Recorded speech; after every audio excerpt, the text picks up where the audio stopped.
ইয়া মালাকাল মাউত আখবিরনি মান ইয়াবকা। ও মালাকুল মাউত, দুনিয়ার মধ্যে এখন কারা কারা বাকি আছে? মালাকুল মাউত ডেকে ডেকে বলবে, প্রভু আপনি না অর্ডার করেছেন, আপনি না আদেশ দিয়েছেন, আপনি না বলেছেন দুনিয়ার মধ্যে যারা আছে সবার জান কবজ করে নেওয়ার জন্য। ও প্রভু, দুনিয়ার মধ্যে যত মানুষ ছিল, যত প্রাণী ছিল, সকলের জান আমি রুহু কবজ করে ফেলেছি। আল্লাহ পাক রব্বুল আলামিন তখন ডেকে ডেকে বলবে, ইয়া মালাকাল মাউত আখবিরনি মান ইয়াবকা। ও মালাকুল মাউত, এখন দুনিয়ার মধ্যে কারা কারা বাকি আছে? মালাকুল মাউত ডেকে ডেকে বলে, প্রভু এখন মাত্র ফেরেশতারা বাকি আছে। মালাকুল মাউত ডেকে ডেকে বলে, প্রভু এখন দুনিয়ার মধ্যে জিন জাতি বাকি আছে। আল্লাহ তাআলা ডেকে ডেকে বলবে, মালাকুল মাউত যাও যাও সমস্ত জিন জাতির জান কবজ করে নিয়ে আসো, জিন জাতির রূহগুলা কবজ করে নিয়ে আসো। হে মুমিন, আল্লাহ পাক রব্বুল আলামিন বলার সাথে সাথে মালাকুল মাউত সঙ্গে সঙ্গে সমস্ত প্রকারের জিন জাতিদের জান কবজ করে ফেলবে। যখন মালাকুল মাউত আল্লাহর দরবারে গিয়ে উপস্থিত হয়ে যাবে, আল্লাহ তাআলা ডেকে ডেকে বলবে, ইয়া মালাকাল মাউত আখবিরনি মান ইয়াবকা। ও মালাকুল মাউত, আর কে বাকি আছে বলো বলো। মালাকুল মাউত ডেকে ডেকে বলবে, প্রভু এখন দুনিয়ার মধ্যে ইবলিশ বাকি আছে, যাদেরকে দেখা যায় না। আল্লাহ বলবে, মালাকুল মাউত যাও যাও সমস্ত ইবলিশের রূহগুলো কবজ করে নিয়ে আসো। হে মুমিন, মালাকুল মাউত সঙ্গে সঙ্গে যত প্রকারের ইবলিশ আছে প্রত্যেকটা ইবলিশের রূহ কবজ করে ফেলবে। কবজ করার পরে আবার আল্লাহর দরবারে গিয়ে উপস্থিত হয়ে যাবে। আল্লাহ পাক রব্বুল আলামিন ডেকে ডেকে বলবে, ইয়া মালাকাল মাউত আখবিরনি মান ইয়াবকা। ও মালাকুল মাউত, আর কে বাকি আছে বলো বলো। মালাকুল মাউত ডেকে ডেকে বলবে, প্রভু এখন মাত্র আপনার ফেরেশতারা বাকি আছে, অর্থাৎ যেই ফেরেশতারা আসমান বহন করেছিল, জমিন পরিচালনা করেছিল, সেই ফেরেশতারা বাকি আছে।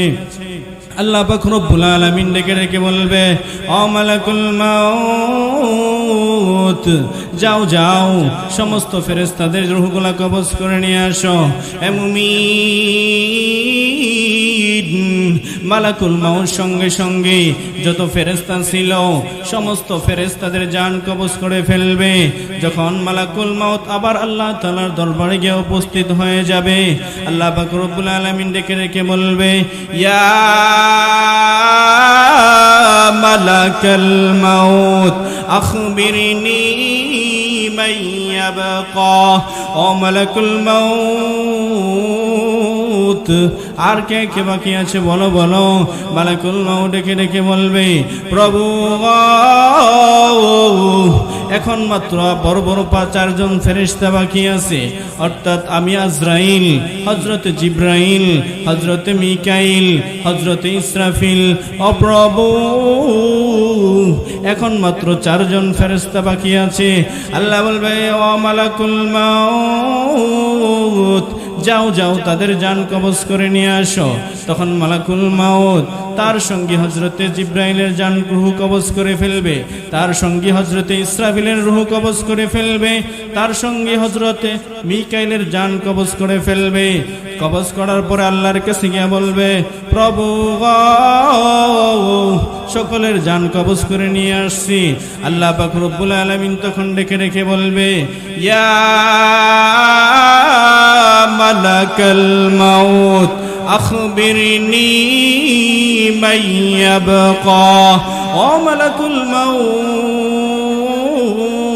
মাউত আর কি বাকি আছে বলো বলো। মালাকুল মাউত আজরাইল আলাইহিস সালাম ডেকে ডেকে বলবে, প্রভু এখন মাত্র আমি আজরাইল বাকি আছি। আল্লাহ বলবে, ও মালাকুল মাউত যাও যাও তুমি এখন মৃত্যুবরণ করো। আল্লাহ পাক রব্বুল আলামিন যখন বলবে, ও মালাকুল মাউত তুমি মৃত্যুবরণ করো, কিতাবের মধ্যে লেখেন তখন মালাকুল মাউতের খিঁচুনি ছুটে যাবে, পুরো শরীর কাঁপুনি ছুটে যাবে। মালাকুল মাউত ডেকে ডেকে বলবে, প্রভু আমি যদি আগে জানতাম আমাকেও মৃত্যুবরণ করতে হবে ও প্রভু, তাহলে আমি এই দায়িত্ব থেকে মুক্তি চাইতাম, কারণ মৃত্যুর যন্ত্রণা বড় কঠিন। আমি যদি জানতাম আমাকেও মৃত্যুবরণ করতে হবে, তাহলে আমি এই দায়িত্ব থেকে ক্ষমা চাইতাম। ও প্রভু আজকে আমারও মৃত্যুবরণ করতে হবে। কিতাবের মধ্যে লেখেন মালাকুল মাউত সাথে সাথে একটা চিৎকার মারবে, এমন জোরে চিৎকার দিবে দুনিয়ার মানুষ যদি চিৎকার শুনতো সাথে সাথে কলিজা ফেটে মারা যাইত, ইসরাফিলের ফুয়ার কোনো প্রয়োজন হইতো না। হে মুমিন, তাহলে আজরাইলেরও মৃত্যুবরণ করতে হবে, তাহলে আমরা কেউই দুনিয়াতে বাঁচতে পারবো না। আল্লাহ পাক রব্বুল আলামিন বলে, অবশ্যই অবশ্যই তোমাদেরকে মৃত্যুবরণ করতে হবে। মুমিন, যতই নিজেকে বাহাদুর মনে করো না কেন, যত কিছুই মনে করো না কেন, মৃত্যুর স্বাদ গ্রহণ করতে হবে। এইজন্য আল্লাহ তাআলা সূরা জুমার মধ্যে বলেন, কুল ইন্নাল মাউতাল্লাযী তাফিরুনা মিনহুম ফাইন্নাহু মুলাকীকুম থুম্মা তুরাদ্দুনা ইলা আলিমিল গায়বি ওয়াশ-শাহাদাতি ফায়ুনাব্বিউকুম বিমা কুনতুম তা'মালুন।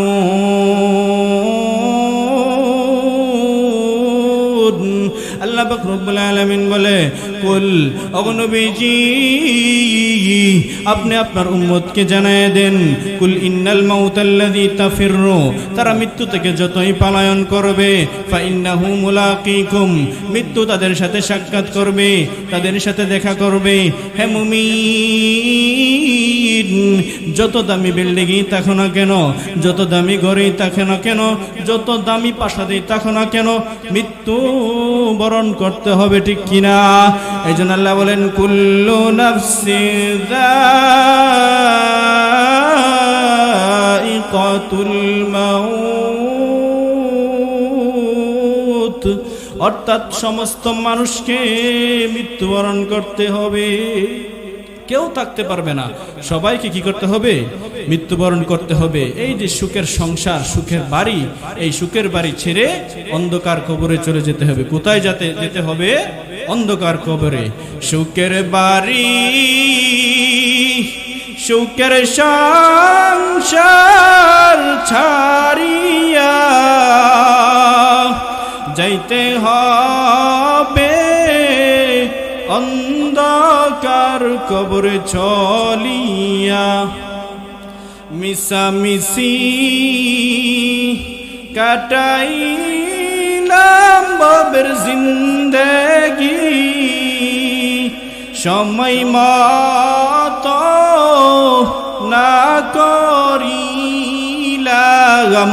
বন্দেগি, সময় মতো না করিলাম বন্দেগি। এই দুনিয়া মুসাফির খানা, মুমিন জানো না, কত মানুষ আইলো গেলো রইল না, কত মানুষ আইলো গেলো রইল না, সকলেরই দরজা হইতে আল্লাহ ফিরিয়া তোমারি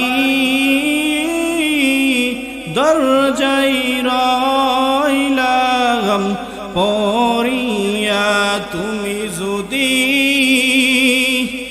মাফ না করো আল্লাহ বান্দারে,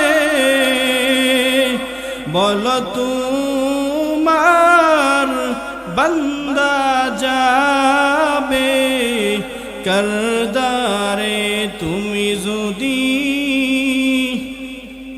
মাফ না করো আল্লাহ কবরে, বলো তোমার বান্দা যাবে করদারে, তুমি যদি মাফ না করো আল্লাহ হাসরে, বলো তোমার বান্দা যাবে করদারে। এই দুনিয়া মুসাফির খানা, মুমিন জানো না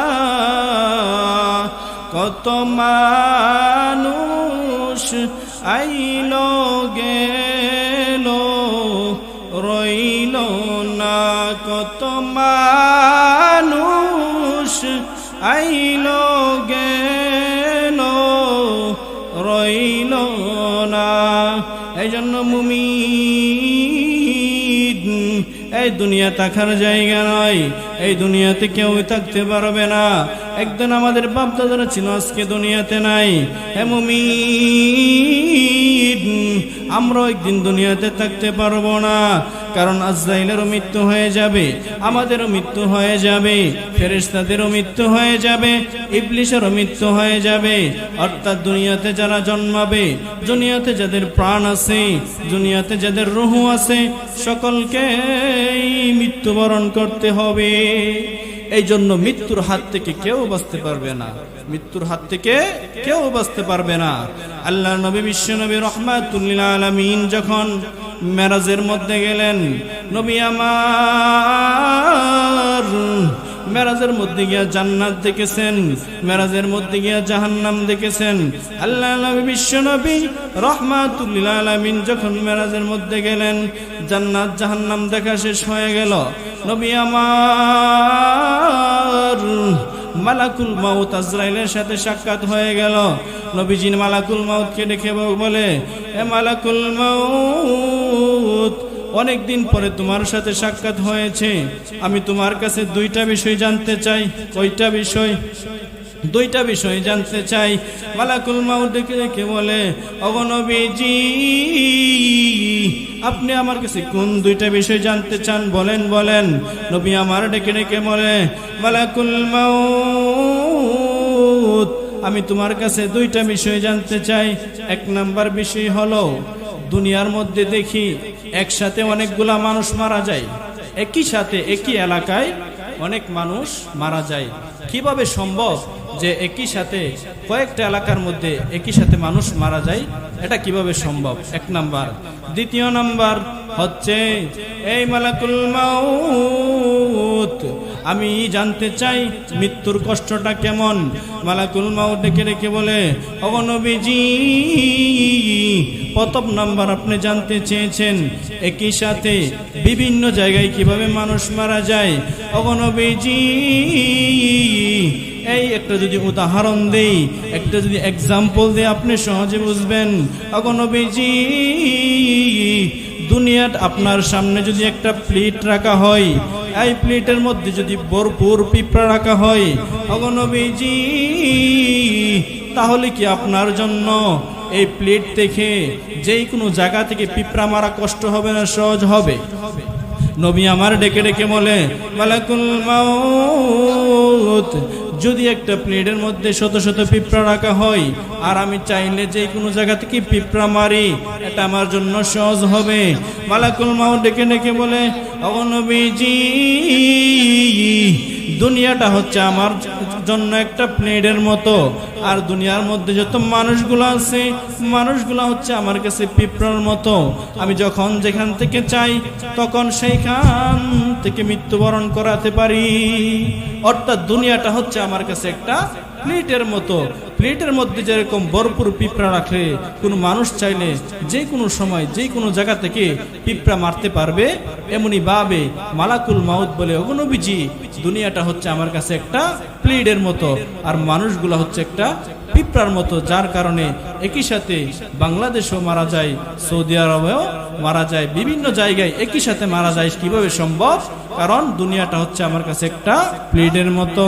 নবী আমার ডেকে ডেকে বলে, ও মালাকুল মাউত, বুঝতে পারলাম দুনিয়াটা তোমার কাছে প্লেটের মতো, এই জন্য সহজ হয়ে গেল। ও মালাকুল মাউত, এখন আমাকে বলো, তুমি যখন মানুষের রূহ কবজ করো, তুমি যখন মানুষের জানটা বের করে ফেলো, তখন মানুষের অনুভূতি কিরকম হয়, কষ্ট কেমন হয়? মালাকুল মাউত ডেকে ডেকে বলে, ওগো নবীজি যখন আমি মানুষের রূহ কবজ করি, আমি শুধু আমার দায়িত্ব রূহ বের করা, রূহ কবজ করা, কেমন কষ্ট হয় এটা আমার জানা নাই। কিন্তু নবী গো, একদিনের ঘটনা, আল্লাহর একজন নবী ছিল যার নাম ছিল ইদ্রিস আলাইহিস সালাম। তিনি আল্লাহর কাছে দোয়া করেছিলেন, ওগো প্রভু, আমি ইদ্রিস নবী আপনার কাছে প্রার্থনা করতেছি, ওগো প্রভু, দুনিয়াতে থাকা অবস্থায় আমি জানতে চাই, আমি দেখতে চাই, আমি বুঝতে চাই, কোনো মানুষ যখন মৃত্যুবরণ করে তখন তার কেমন কষ্ট হয়। ওগো প্রভু, আমি সেটা দেখতে চাই। আল্লাহ পাক রব্বুল আলামিন তার পয়গম্বর ইদ্রিস আলাইহিস সালামের দোয়াকে কবুল করে নিলেন।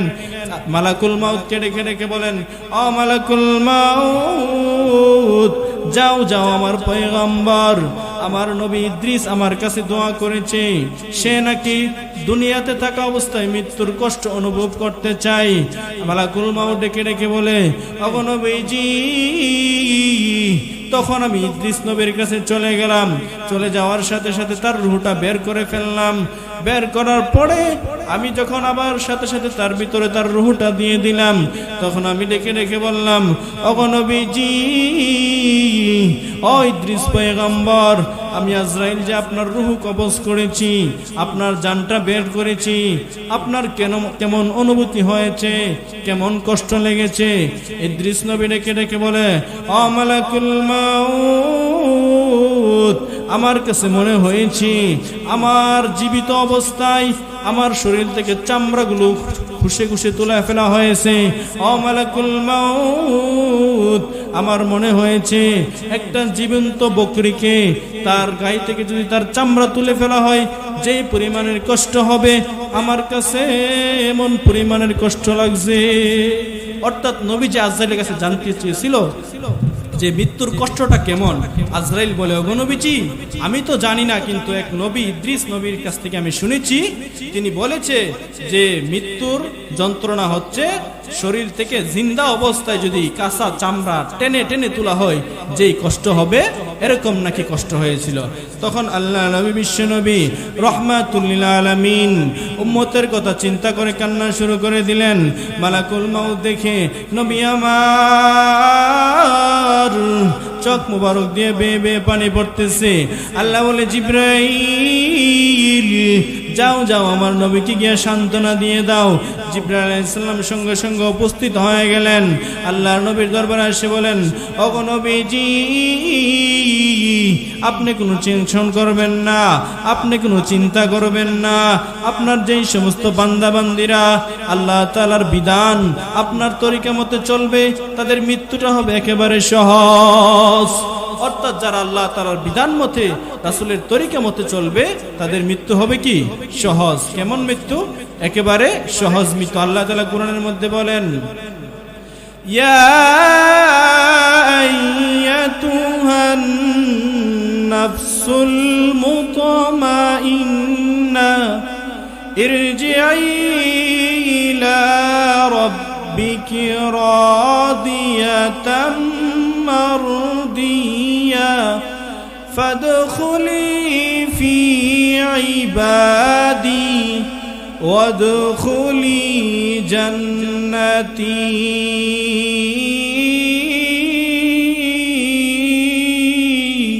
যেই সমস্ত বান্দারা ঠিকভাবে নামাজ পড়বে, ঠিকভাবে রোজা রাখবে, ঠিকভাবে আল্লাহ তাআলার বিধান মানবে, ঠিকভাবে রাসূলের সুন্নতের অনুসরণ করবে, তাদের মৃত্যুটা হবে একেবারে সহজ। আল্লাহ তাআলা বলেন, ইয়া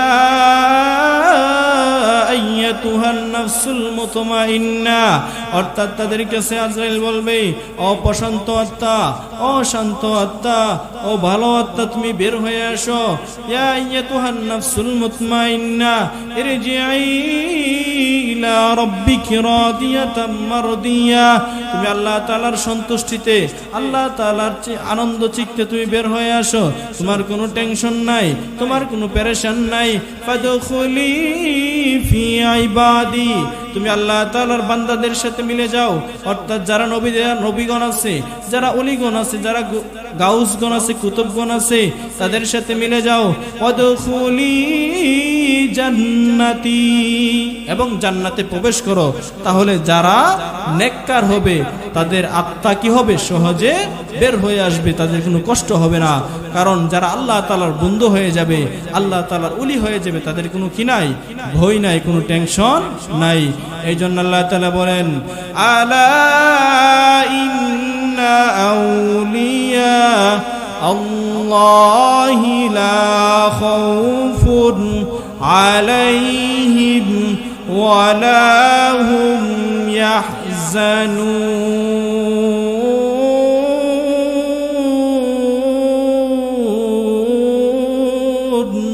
আল্লাহ পাক রব্বুল আলামিন বলে, আলা ইন্না আউলিয়া আল্লাহ, নিশ্চয়ই যারা আল্লাহ তাআলার বন্ধু হয়ে যাবে, আল্লাহ তাআলার ওলি হয়ে যাবে, লা খাউফুন আলাইহিম, তাদের কোনো ভয় নাই, ওয়ালা হুম ইয়াহজানুন, তাদের কোনো চিন্তা নাই।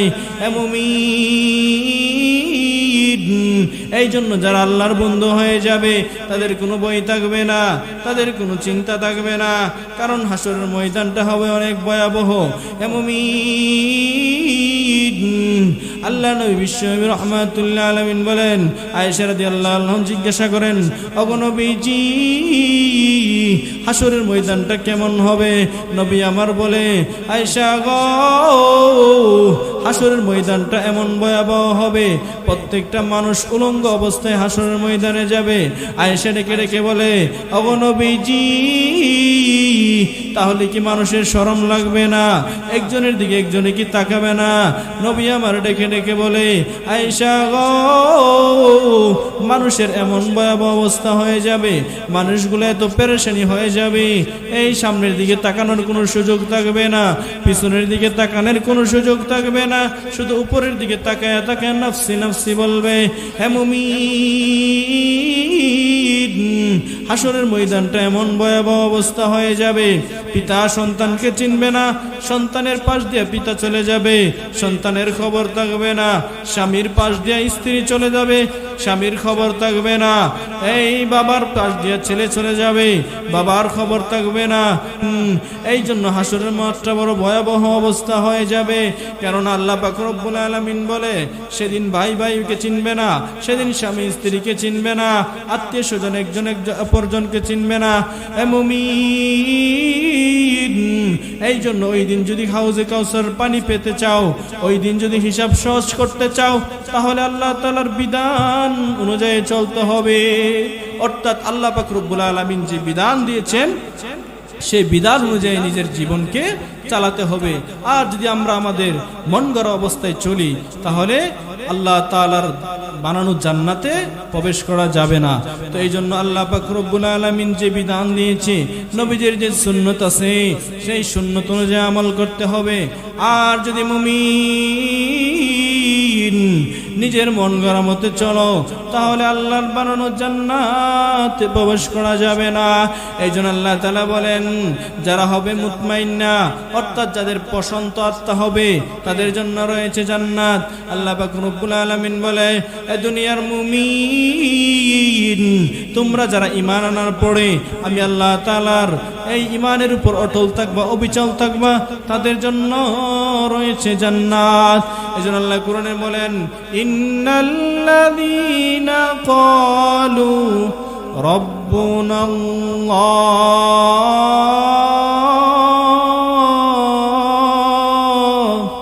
সুম্মা ইসতাকামু তাতানাজ্জালু আলাইহিমুল মালাইকা। আল্লাহ পাক রব্বুল আলামিন বলেন, ইন্নাল্লাযীনা ক্বালু রাব্বুনাল্লাহ, নিশ্চয় যারা দুনিয়াতে বলবে ইন্নাল্লাযীনা ক্বালু রাব্বুনাল্লাহ, আমাদের রব হচ্ছে একমাত্র আল্লাহ, তাতানাজ্জালু আলাইহিমুল মালাইকা, তাদের কাছে ফেরেশতারা অবতরণ হবে, হয়ে বলবে, আল্লাহ তাখাফু ওয়ালা তাহজানু, হে মুমিন, তোমার কোনো চিন্তা নাই, তোমার কোনো ভয় নাই, তুমি একমাত্র আল্লাহ তাআলার বন্ধু, আমাদের বন্ধু, তুমি চলো জান্নাতে চলে যাও। এই জন্য মুরব্বী ভাইরা, যুবক ভাইরা, আমাদের সকলকে মৃত্যুবরণ করতে হবে, কিন্তু সকলের মৃত্যু এক হবে না। রাসূল হাদিসের মধ্যে বলেন, তাহিয়াউনা কামা তামুতুন ওয়া তামুতুনা কামা তাহিয়াউন, অর্থাৎ মানুষের জীবন হবে যেরকম, মৃত্যু হবে সেরকম, আর মৃত্যু হবে যেরকম, হাসর হবে তেরকম। এই জন্য আমরা আজকে থেকে ওয়াদা করি, ইনশাল্লাহ আমরা বাকি জীবন আল্লাহ তাআলার ইবাদতের মাধ্যমে কাটাবো ইনশাল্লাহ। আল্লাহ পাক রব্বুল আলামিন আমাদের সকলকে সদা সর্বদাই আল্লাহ তাআলার ইবাদত করে জিন্দেগি কাটানোর তৌফিক দান করুন। সকলে বলে আমিন। আসসালামু আলাইকুম।